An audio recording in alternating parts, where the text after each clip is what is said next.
দর্শক, এই মুহূর্তে আপনাদেরকে সরাসরি নিয়ে যেতে চাই ঢাকেশ্বরী মন্দিরে, যেখানে অবস্থান করছেন সহকর্মী আফজাল হোসেন। সরাসরি যুক্ত হচ্ছি তার সাথে। আফজাল, শুরু হচ্ছে দুর্গোৎসবের মূল আনুষ্ঠানিকতা। তো জাতীয় মন্দিরে দেবী বোধনের কেমন পরিস্থিতি পর্যবেক্ষণ করছেন আপনি?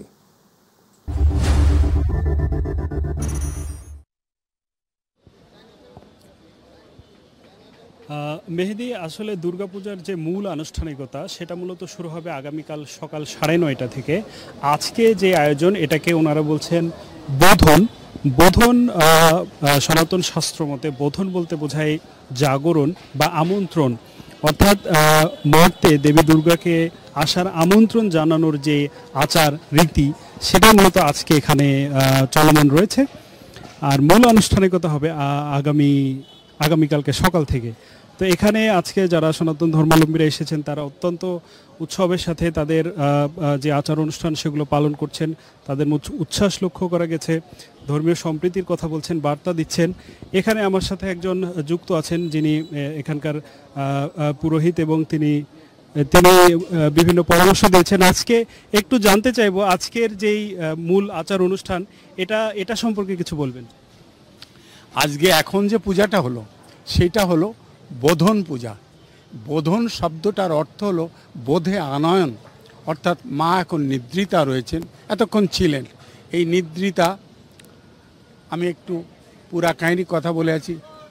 যখন স্বর্গরাজ্য দখল করলো মহিষাসুরের লোকেরা বা মহিষাসুর, তখন তিনি মর্তে মানুষের মতন দেবতারা ঘুরে বেড়াতে লাগলেন। এর পরিত্রাণের উপায় কি, এই বিষয়ে ব্রহ্মা বিষ্ণু শিবের কাছে গেলেন। তারা বলে দিলেন যে এর উপায় একমাত্র মা তোমাকে রক্ষা করতে পারবে এবং তোমাদের এই বিপদ থেকে মুক্ত করতে পারবে। তখন তারা মাকে খুঁজতে খুঁজতে এই পৃথিবীতে এসে বিল্ল গাছের ডালে দেখেন ছোট্ট একটি মেয়ে হয়ে একটা ডুরের শাড়ি পরে ঘুমিয়ে আছেন। তখন তারা বুঝলেন ইনি আমাদের মুক্তি দিতে পারেন, এবং সে কারণে তিনি তাকে স্তব স্তুতি করে জাগ্রত করলেন। এই জাগ্রত করাটা হলো বোধন। বোধন মানে আমার বোধ শক্তিতে মাকে ভিতরে ঢুকানো, আনয়ন করা, এ হলো বোধন। আর একটু জানতে চাইবো, এবারের দুর্গাপূজায় আপনাদের বিশেষ প্রার্থনাটা কি চাচ্ছেন দেশের জন্য?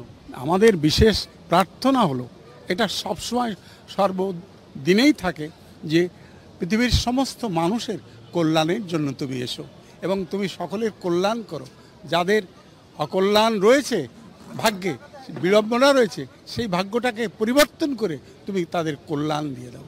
সকলের জন্য আমাদের এই প্রার্থনা। জি, যেমনটি শুনছিলেন, এবারে ওনারা স্বাভাবিকভাবে সবাই যেন সহাবস্থানে থাকতে পারে, সবাই একসাথে থাকতে পারে, যে যার ধর্ম পালন করতে পারে, সেই প্রত্যাশাই করছেন। এছাড়া আয়োজকদের সাথে কথা বলেছি, তারা বলেছেন তারা এমন একটি বাংলাদেশের স্বপ্ন দেখেন, যে বাংলাদেশে ধর্মীয় আচার অনুষ্ঠানের জন্য পুলিশি পাহারার দরকার হবে না, সবাই যার যার ধর্ম নিজের স্বাধীন মতো ইচ্ছা মতো পালন করতে পারবে। এমন একটি বাংলাদেশের প্রত্যাশা আসলে এখানে সবাই করছেন। এই ছিল মেহেদি আমার কাছে সবশেষ। আফজাল, আপনাকে ধন্যবাদ, যিনি জানাচ্ছিলেন ঢাকেশ্বরী মন্দিরের দেবী বোধনের সর্বশেষ পরিস্থিতি।